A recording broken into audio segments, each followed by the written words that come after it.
Tom Miller has had a lot of interest in his lifetime, but one overriding hobby has been trains. And in the early 70s, his father got him started in a big way. My father was a tool and die maker. I had a friend that worked at Lockheed that had a live steam locomotive. They ran at Griffith Park, so I went to Griffith Park. I saw the live steam. My dad, fortunately, being a tool and die maker, was capable of building one and teaching me to build one. So we built our first little engines 040. Ran that at Griffith Park for a while, and then it just sort of escalated from there. Going up into big boys, K-36s, building my own railroad. It got way out of hand. When Tom settled in Oregon, he decided he wanted his own 7.5-inch gauge railroad. So I built this track. It's 11,000 feet of track. 7,500 feet of it is on the main line. I have about 60 or 70 freight cars I built, 3 steam locomotives, a couple of diesels. It's become a big project. The railroad features a 400-foot long trestle, a 300-foot long tunnel. So it's a pretty spectacular setup. I have 2 really spectacular steam locomotives. One's the big boy in 1.5-inch scale, and I have a 2.5-inch scale K-36. I built the K-36 with a friend of mine, and the big boy was built in England by Severn Lamb. The big boy has a stainless steel boiler, one of the few in the steam locomotives in the country that has a stainless boiler. It has 2 working cross-compound air compressors, put out about 140 pounds of air. It has working sanders, air-operated bell, working power reverse. I mean, everything on it is just like the real thing. The K-36 was an effort I tried on my own, because I wanted to see if I could match the quality of Severn Lamb. And I started the K-36. A friend of mine, Bart Pond, got involved, who's an excellent machinist. And the 2 of us built 2 K-36s that turned out just fabulous. Tom had American Flyer as a child, and so it stands to reason that he would have a layout. My American Flyer layout is something I've dreamt of having my whole life. I started with Flyer when I was a kid at 5 years old. Had to circle a track, couple of trains, that was about it. Spent my time digging through catalogs, wishing I had everything. Now that I have the means to buy this stuff, I ended up going on eBay, getting everything. And now that it's finished, my grandkids and my friends bring their grandkids in here, and the kids just love it. It's buttons to push, things happen, things go, things, accessories work. And most of the time, by the time they've played with it for half an hour, they look around at their parents and go, "Why don't we have this?" So it's really fun to watch kids enjoy it. Tom wanted more, something to work on in the winter months. The results are housed inside this replica of an 1890s depot. The main attraction is an amazing F-scale layout. F-scale came about, it's a fairly new thing to the hobby. It's the same size, same gauge track as G-scale. The difference is these locomotives are scaled from the track up.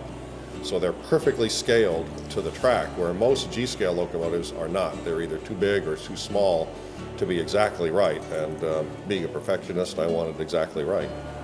Tom wanted to model a region that would showcase the trains. Colorado narrow gauge has always been one of my favorites. I've liked mainline steam in the past, but when you start looking into narrow gauge and what it took to build those railroads and how they helped build America and everything about them, it's just they're quirky locomotives, the cars, the equipment, everything is odd and quirky, and it's just very interesting to model. In many respects, Tom didn't take the normal approach to building the layout. I had never built a detailed indoor layout like this, and by contacting some people in the hobby and local modelers, they started teaching me how to do it and talking to me about how to do it. And it became obvious to me, at least the way I like to run trains, is that I treated it more like theater. I wanted very nice lighting. I wanted the scenes, I want the trains to run in and out of scenes as though they were actors playing a part in a role and coming and going from the stage. This project took a total of about 5.5 years.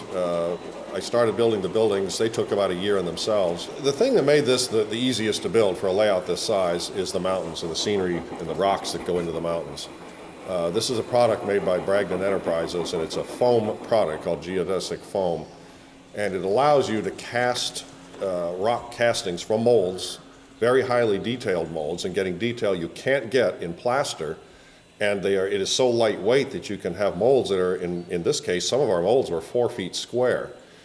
So you can pour this plastic material in, and as it starts to harden, you can peel it out of the mold, and you're holding a rock that's 4 feet square that weighs maybe 2 pounds. All the trees you see were handmade. There's about 4,000 trees in here. And frankly, that's one of the reasons I modeled this Chama, New Mexico area, is there aren't a lot of trees. A layout this size, if you model the Northwest, could easily have 20,000 trees in it. And I certainly wasn't up to building 20,000 trees. Well, one of the most satisfying things for me in building this layout was finding out I had some artistic talent. I really can't draw a straight line. And to come in here and do this and design the scenery as we did, and to plant the trees and the bushes and the rocks and design the hills and the mountains and the trackline and have it turn out like this is probably the most pleasing thing for me on the whole layout. I really never knew I had this sort of talent. One of the special features takes the layout from day to night and back again.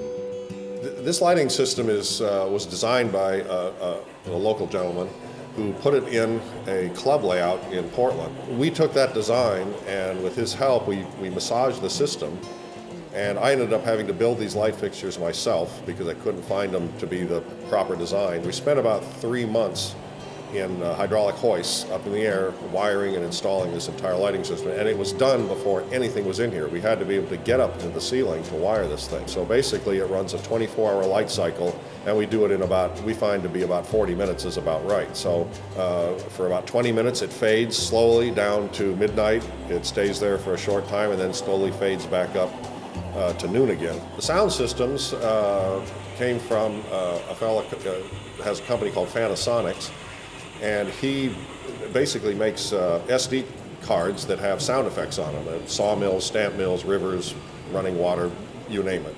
And what he did for me was to come here, and we installed all the sound devices and the speakers in the buildings and around the room, and then he custom recorded different sound effects for me. So each one of my structures has its own individual sound effect.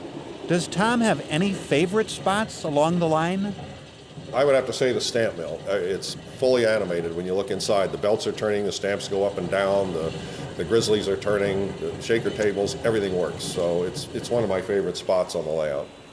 We have a lot of things in here that were very highly detailed. I wanted certain things to be accurate. In this scale, it's very close to 1-inch dollhouse equipment. So almost all of these structures have interior details and lighting. The computer controls the lighting along with the ambient light.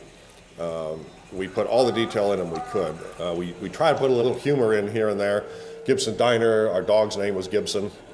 We have the Wigwam Lodge, which is called Sweet Sue's Wigwam Lodge. My wife's name is Sue, so we named it after her. There's a few little things like that around here.